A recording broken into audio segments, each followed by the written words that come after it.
बिस्मिल्लाहिर्रहमानिर्रहीम। मेरा नाम डॉक्टर फैसल है। आज की वीडियो में हम लोग बात करेंगे कि अगर आपको घुटनों के अंदर कार्टिलेज का मसला है, घुटनों के अंदर दर्दों का मसला है, तो कौन से ऐसे पीके और इंजेक्शंस मार्केट में अवेलेबल हैं जिनको आप इस्तेमाल करेंगे तो आपके घुटनों के कार्टिलेज का मसला, घुटनों के ग्रीस का मसला, घुटनों के दर्द और सोजिश का मसला हल हो सकता है। वीडियो को आपने एंड तक देखना है ताकि आपके सारे पॉइंट्स कवर हों और कोई भी पॉइंट मिस ना हो। तो दरअसल जब भी कभी हमारे घुटनों के बीच की रबड़ ख़राब हो जाए, कार्टिलेज ख़राब हो जाए, तो हमारे घुटनों की स्पेस लॉस हो जाती है। अगर आप इस तस्वीर को देखें तो यहाँ पे आपको हड्डी नज़र आ रही है यहाँ पे, और बीच में आपको सही प्रॉपर यहाँ पे खला नज़र आ रहा है। जब कभी ये कार्टिलेज ख़राब हो जाए, ग्रीस ख़राब हो जाए, तो ये इस तरह से हो जाती है। जब हम अपना एक्सरे करवाते हैं तो एक्सरे के अंदर हमारे नॉर्मली ऐसे होना चाहिए था ना, स्पेस होनी चाहिए थी, तो ये ख़त्म हो जाती है। ऊपर वाली हड्डी और नीचे वाली हड्डी यहाँ पे आके आपस में जुड़ना शुरू हो जाती हैं। इनके इस तरह से जुड़ने की वजह से इसकी बीच की स्पेस लॉस होती है। जब हम कोई मूवमेंट करते हैं, जब हम चलते हैं, तो इसमें से टक टक की आवाज़ें आना शुरू हो जाती हैं। अब सवाल ये आता है कि इसका सलूशन, ये जो अगर प्रॉब्लम है तो इसके लिए हम कौन सा ऐसा इंजेक्शन लगवाएं तो ये हमारा मसला हल हो सकता है। ये आप पर टोटली डिपेंड करता है कि आपका जो आर्थराइटिस है उसकी शिद्दत क्या है, उसका लेवल क्या है, उसकी स्टेज क्या है। दरअसल जो हमारे घुटनों के अंदर आर्थराइटिस होता है, घुटनों के अंदर कार्टिलेज या ग्रीस का मसला होता है, इसकी डिफरेंट स्टेजेस होती हैं। जो पहली स्टेज है उसके अंदर आपका सिर्फ 10% आपका कार्टिलेज लॉस होता है, और वो भी बहुत कम होता है कि आपको पूरी की पूरी कार्टिलेज के अंदर हल्की हल्की सी कोई टेढ़ या कुछ इस तरह की चीज़ें नज़र आती हैं कि इसमें जैसे लाइन आ गई है हल्की सी, और इसकी वजह से हल्की फुल्की दर्द होती है, बहुत शदीद दर्द नहीं होती है। हमारी आम में नॉर्मल एक्टिविटीज़ हम डेली बेसिस पे कर सकते हैं, और सिंपल सी पेन किलर मेडिसिन लेने से या पेन किलर जेल लगाने से ये दर्द काफ़ी हद तक कम हो जाती है। लेकिन अगर आप एहतियात नहीं करते हैं तो आपका घुटना, आपकी कार्टिलेज स्टेज 2 पे चली जाती है, जिसके अंदर ये जो आपको मैं एक टेढ़ और एक लाइन बता रहा था, ये थोड़ा सा बढ़ जाती है और आपकी कार्टिलेज का डैमेज ज़्यादा होना शुरू हो जाता है। लेकिन अगर आप फिर भी केयर नहीं करते, अपनी डाइट ठीक नहीं रखते हैं, एक्सरसाइज नहीं करवाते, थेरेपी नहीं करवाते हैं, तो उसका नुकसान ये होता है कि आप स्टेज 3 के ऊपर और बहुत जल्दी पहुंच जाते हैं, जिसकी वजह से आपके फिर हड्डियों के ऊपर नोकदार पॉइंट्स भी बनना शुरू हो जाते हैं। और इसके अलावा आपकी जो बीच की कार्टिलेज होती है, ग्रीस होती है, ये भी काफ़ी हद तक ख़राब होना शुरू हो जाती है। जबकि स्टेज 4 के अंदर ये तो इतनी ज़्यादा ख़राब हो जाती है कि पूरी की पूरी हड्डियाँ जो वो नोकदार हो जाती हैं और शदीद टक टक की आवाज़ें आने लग जाती हैं। इवन स्टेज 2 के अंदर भी आवाज़ें आना शुरू हो जाती हैं, लेकिन वो बहुत ज़्यादा नहीं होती, पॉपिंग साउंड्स होते हैं। 3 और 4 के अंदर तो फिर बहुत ज़्यादा साइंस इस तरह के आते हैं। ऑलमोस्ट 4 के अंदर जो आपका घुटना होता है ना, स्टेज 4 के अंदर, वो कुछ इस तरह का हो जाता है, लाइक इतने ज़्यादा शदीद रफ आपकी हड्डियाँ बन जाती हैं, नोकदार हो जाती हैं, जिसकी वजह से टक टक की आवाज़ें भी ज़्यादा आती हैं। अच्छा, अब ये जो मैंने आपको स्टेजेस बताई ना, ऐसी कौन सी स्टेज है जिसमें ना हम पीके की मदद से इसको रिवर्स कर सकते हैं? ये डिपेंड करता है। अगर आप 4th स्टेज के अंदर है ना, तो आप इसके अंदर अगर आप इंजेक्शन लगवा के ये समझते हैं कि ये मेरा कार्टिलेज इस तरह से रिपेयर हो जाएगा कि पहले अगर ऐसा है, यानी अगर इस तरह का हमारा कार्टिलेज है तो ये ऐसा हो सकता है, ऐसा पॉसिबल नहीं है। ग्रेड 4 के अंदर पॉसिबल नहीं है, लेकिन बाकी जो ग्रेड्स हैं ना उनके अंदर पॉसिबिलिटी है। अच्छा, अब यहाँ अगर ये वाला ग्रेड आ जाए, 4th ग्रेड आ जाए, तो फिर इसका क्या सोल्यूशन है? इसका बेहतरीन सोल्यूशन होता है कि आपका जो है ना, यहाँ पे ये वाला घुटना रिप्लेस करके ये इस तरह से कर दिया जाए। ये वही वाला घुटना है कि यानी कि यहाँ पे स्पेस कम थी, तो इसमें नया घुटना डालने के बाद इसकी स्पेस को वापस लाया जा सकता है, नॉर्मल मोबिलिटी इसको वापस लाया जा सकता है। लेकिन ये वाला घुटना डलवाना भी कोई आसान काम नहीं है। बट ये है कि मैंने बहुत सारे पेशेंट देखे हैं कि जिनका नया घुटना डलता है, अच्छी थेरेपी होती है, वो अपनी लाइफ के अंदर वापस आ सकते हैं, घुटनों की दर्दें भी काफ़ी हद तक कम हो जाती हैं। अच्छी जगह से कराना चाहिए, इसके बाद थेरेपी ज़रूर करानी चाहिए, लेकिन एहतियात ये करनी चाहिए कि जिनको शुगर का मसला हो, डायबिटीज़ का मसला हो और वो अनकंट्रोल्ड हो, तो उसमें रिकमेंडेड नहीं होता, क्योंकि उनमें तो नॉर्मल कोई अगर चोट लग जाए उसका क्रीन नहीं पकता है। तो अगर वो नया घुटना डलवा लें तो फिर उसके तो स्कार्फ फॉर्मेशन कैसे होगी, उसके क्रीन कैसे बनेंगे या उसके टांके कैसे पकेंगे, वो बड़ा मसला हो जाता है। सो ये डिपेंड करता है कि आपकी कंडीशन कैसी हो, आपको सर्जन जब आपको देख के बताएंगे। बट ये है कि नए घुटने डलवाना ये कामयाब ऑपरेशन होता है, डिपेंडिंग ऑन कि आपकी कंडीशन किस तरह की है। ठीक है। अच्छा, अब हमारा सवाल आ जाता है कि अगर हम स्टेज 4 की तो हमने बात कर ली, अब स्टेज 3, 2 और 1। अच्छा, इवन जो मैं अब आपको इंजेक्शंस बताऊंगा स्टेज 4 की, जो हमारे स्टेज 4 के पेशेंट्स हैं वो भी लगवा सकते हैं। लेकिन मैं आपको अभी बताता हूँ कि कौन कौन से इंजेक्शन होते हैं। जो सबसे पहला और सबसे कॉमन यूज़ किया जाता है ना, जैसे अगर किसी को बहुत शदीद दर्द है तो वो है स्टीरॉयड इंजेक्शन। स्टीरॉयड इंजेक्शन इस तरह के इंजेक्शन होते हैं कि जिसमें स्टीरॉयड आपके घुटनों के अंदर डाला जाता है और ये इंस्टेंट पेन रिलीफ और इन्फ्लेमेशन को ख़त्म करता है। लेकिन आपने इस बात पे नोट किया कि मैंने आपको कहा कि इंस्टेंट पेन रिलीफ के ऊपर काम करता है। ये नहीं होता कि इससे आपका कार्टिलेज या आपकी ग्रीस बनना शुरू हो जाएगी। आपको जो दर्द की फीलिंग है ना वो कम कर सकता है। स्टीरॉयड के इंजेक्शंस के ये फ़ायदे होते हैं, बट इसके कुछ साइड इफ़ेक्ट्स भी होते हैं। आपका ब्लड प्रेशर इंक्रीज़ हो सकता है, शुगर आपका इंक्रीज़ हो सकता है। सो स्टीरॉयड इंजेक्शन पहले इंजेक्शन हो गए। इसके बाद जो सेकंड नंबर के ऊपर इंजेक्शंस आते हैं वो हाइलुरोनिक एसिड के इंजेक्शंस है। अब जो हाइलुरोनिक एसिड के इंजेक्शंस होते हैं इनका दरअसल काम आपकी पेन को कम करने की बजाय आपके घुटनों के अंदर इस तरह का मटेरियल पहुंचाना है ताकि आपकी ऊपर वाली और नीचे वाली हड्डी आपस में रगड़े ना। इनको यहाँ पे कुशन मिल जाए, इनको यहाँ पे ऐसी एक चीज़ मिल जाए कि ल्यूब्रिकेशन मिल जाए, थोड़ा सा जैसे स्लिपरी सा ऑयल की तरह की एक चीज़ मिल जाए कि दोनों हड्डियाँ आपस में रगड़े ना। लेकिन लोग समझ रहे होते हैं कि जब मैं हाइलुरोनिक एसिड का इंजेक्शन लगवा रहा हूँ ना तो इसका मतलब मैं अपने घुटने में कार्टिलेज डलवा रहा हूँ। ऐसा कभी भी नहीं होता है। लेकिन ये है कि जब आप हाइलुरोनिक एसिड के इंजेक्शन लगवाते हैं तो आपको वक्ती तौर के ऊपर आपके घुटनों के अंदर फ्लूइड ज़्यादा हो जाता है, जिसकी वजह से जो टक टक की आवाज़ें आ रही होती हैं, जो दर्दें होती हैं, ये कम हो जाती हैं। लेकिन अपने माइंड में ये चीज़ बिठा लें कि ये कार्टिलेज को ठीक करना यानी कार्टिलेज को रिवर्स करने वाला इंजेक्शन या टीका नहीं है। ठीक है। तीसरा जो इंजेक्शन है जो सबसे ज़्यादा कॉमनली यूज़ किया जाता है और जिसके बारे में बहुत कुछ सोचा जाता है और समझा जाता है कि पीआरपी इंजेक्शन, कि ये इस तरह के टीके हैं जो कि हमारे घुटनों के कार्टिलेज को रिवर्स कर सकते हैं। दरअसल जो पीआरपी होता है इसे कहते हैं प्लेटलेट रिच प्लाज्मा। प्लाज्मा हमारा जो खून होता है ना, इसको अच्छे से समझ लें। हमारा जो खून होता है ना, खून के अंदर पानी तो नहीं होता दरअसल, लेकिन मैं आपको समझाने के लिए कह रहा हूँ। खून के अंदर जो पानी वाला मटेरियल है ना, इसे कहते हैं प्लाज्मा। इस प्लाज्मा के अंदर मुख्तलिफ सेल होते हैं, जैसे रेड ब्लड सेल्स हैं, जैसे वाइट ब्लड सेल्स हैं, जैसे प्लेटलेट्स हैं। ठीक है।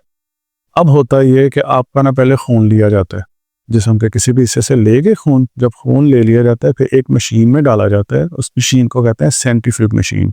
उस मशीन का काम ये होता है कि वो आपके खून में से प्लेटलेट को अलग कर देता है, प्लाज्मा के अंदर डाल देता है। इससे ये होता है कि आपके खून का वो पानी यानी प्लाज्मा, पानी नहीं बेसिकली होता है लेकिन मैं समझाने के लिए आपको कह रहा हूँ, खून का जो प्लाज्मा होता है उसमें रह जाते हैं सिर्फ प्लेटलेट। यानी कि ऐसा प्लाज्मा जिसमें प्लेटलेट ज़्यादा होता है वो उस मशीन में से निकाला जाता है, आपके इंजेक्शन में डाला जाता है और वापस घुटनों में डाल दिया जाता है। सो इस तरह का प्लाज्मा जिसमें प्लेटलेट बहुत ज़्यादा होते हैं वो आपके घुटनों में डाल दिया जाता है। अब इसका क्या फ़ायदा होता है? हमारे जिस्म में जो प्लेटलेट होते हैं ना, इनका काम होता है नई नई खून की नालियाँ बनाना। इवन अगर मैं यहाँ पे बैठा हूँ, मुझे यहाँ पे कोई चोट लग जाए, खून निकलने लग जाए, मेरा यहाँ पे खून बनेगा या नहीं बनेगा, इट ऑल डिपेंड्स ऑन मेरे जिस्म में कितने प्लेटलेट्स हैं। तो आपके जिस्म में जो हीलिंग का प्रोसेस होता है ये सारे का सारा डिपेंड करता है किस पे? प्लेटलेट के ऊपर। हीलिंग का प्रोसेस, अगर मुझे यहाँ पे चोट लगी है, इसको हील करने के लिए भी मुझे प्लेटलेट्स चाहिए। अब जब आप प्लेटलेट रिच प्लाज्मा अपने घुटने में डाल देते हैं तो ये क्या करता है, वहाँ पे हीलिंग प्रोसेस को इम्प्रूव कर देता है कि वहाँ पे खून की नालियाँ नहीं बनती हैं, जिसकी वजह से वहाँ पे खुराक ज़्यादा जाती है, जिसकी मदद से ये होता है कि कार्टिलेज का वेयर एंड टेयर स्लो हो जाता है। भी आपने नोट किया, मैंने कहा कि कार्टिलेज का डैमेज स्लो हो जाता है। इसका मतलब ये नहीं है कि कार्टिलेज रिवर्स हो जाती है, कि दोबारा बनना शुरू हो जाती है। ठीक है। सो पीआरपी इंजेक्शंस का नुकसान बहुत कम होता है, नुकसान इतना ज़्यादा नहीं होता, लेकिन स्टीरॉयड इंजेक्शंस का बहुत ज़्यादा नुकसान होता है। लेकिन पीआरपी इंजेक्शंस का अगर आपके माइंड में ये है कि कार्टिलेज रिवर्स हो जाएगा, रिवर्स बिल्कुल नहीं होता है। पेन कम हो जाती है, कार्टिलेज का डैमेज स्लो हो जाता है और इसके डिफरेंट सेशंस होते हैं। मैंने काफ़ी सारे मरीज़ों से सुना है कि उन्होंने जब पीआरपी करवाया, मैं बेसिकली मेरा फील्ड है रिहैबिलिटेशन का, मैं खुद पीआरपी नहीं करता, लेकिन मेरे पास पीआरपी करवाने के बाद लोग थेरेपी करवाने के लिए आते हैं, घुटना चेंज करवाने के बाद लोग थेरेपी के लिए आते हैं, या ऐसे लोग जिनकी सर्जरी नहीं हो सकती तो वो थेरेपी करवाते हैं या रिहैबिलिटेशन करवाते हैं। तो मुझे ऑलमोस्ट हर इस तरह के जो केसेस हैं ना, कि कौन किधर से किसने क्या करवाया और फिर आगे थेरेपी पे क्या इफ़ेक्ट्स आ रहे हैं, तो पीआरपी वाले जो लोग हैं ना, उनका मैंने देखा है कि उनकी दर्दें कम होती हैं, लेकिन ऐसा नहीं होता है कि एक दफ़ा अगर आपने पीआरपी करवा ली आपके घुटने हमेशा के लिए ठीक हो गए हैं, अब कभी भी मसला नहीं आएगा। अगर आपने परमानेंट रिलीफ लेना है ना तो उसका परमानेंट सोल्यूशन होता है रिहेबिलिटेशन थेरेपी। थेरेपी से पक्का पक्का इलाज हो जाता है। घुटनों की कार्टिलेज नहीं दोबारा बनती है, लेकिन आपके घुटनों के इर्द गिर्द के जितने पट्टे हैं ना उनको स्ट्रॉन्ग कर लिया जाता है, मजबूत कर लिया जाता है कि घुटने को प्रेशर ही ना आए। ठीक है, अभी हमारा सिर्फ टॉपिक है इंजेक्शंस का, तो हम इसी पे रहेंगे। सो अब तक हमने कौन कौन से इंजेक्शंस कवर किए हैं? स्टीरॉयड इंजेक्शन, हाइलुरोनिक एसिड का इंजेक्शन, ईआरपी इंजेक्शन, और लास्ट बल्कि सेकंड लास्ट है कि जो स्टेम सेल्स के इंजेक्शंस है।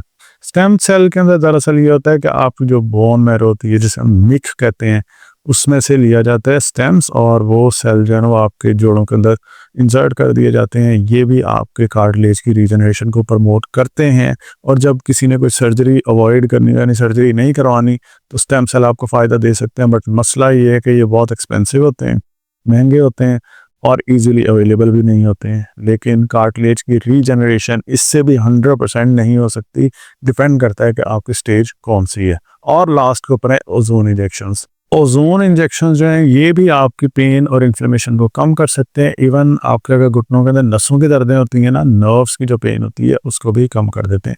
सो ये डिफरेंट इंजेक्शन हैं जो कि घुटनों के आर्थराइटिस में या ग्रीस में लगाए जाते हैं। अब आपको समझ आ गई होगी कि किस किस इंजेक्शन का क्या क्या फ़ायदा है। अगर आप कोई मुझसे बंदा पूछे ना कि मुझे कौन सा इंजेक्शन लगवाना चाहिए, मैं उन्हें ये एक सिंगल इसमें आपको समझा देता हूँ कि अगर आपने इंस्टेंट रिलीफ लेना है, अभी अभी मेरे दर्द हो रहा है, मेरे अभी अभी ख़त्म कर देना स्टीरॉयड इंजेक्शन से, बट इसका नुकसान होता है कि आपका बीपी बढ़ सकता है और शुगर भी बढ़ सकती है। और लेकिन इसका इंस्टेंट रिलीफ होता है, कुछ टाइम के बाद फिर दोबारा दर्दें शुरू हो जाती हैं। लॉन्ग टर्म अगर स्मूथनेस चाहिए तो हाइलुरोनिक एसिड के इंजेक्शन, बट लॉन्ग टर्म मतलब 6 महीने, 4 महीने, 3 महीने, इतने, ये लॉन्ग टर्म है।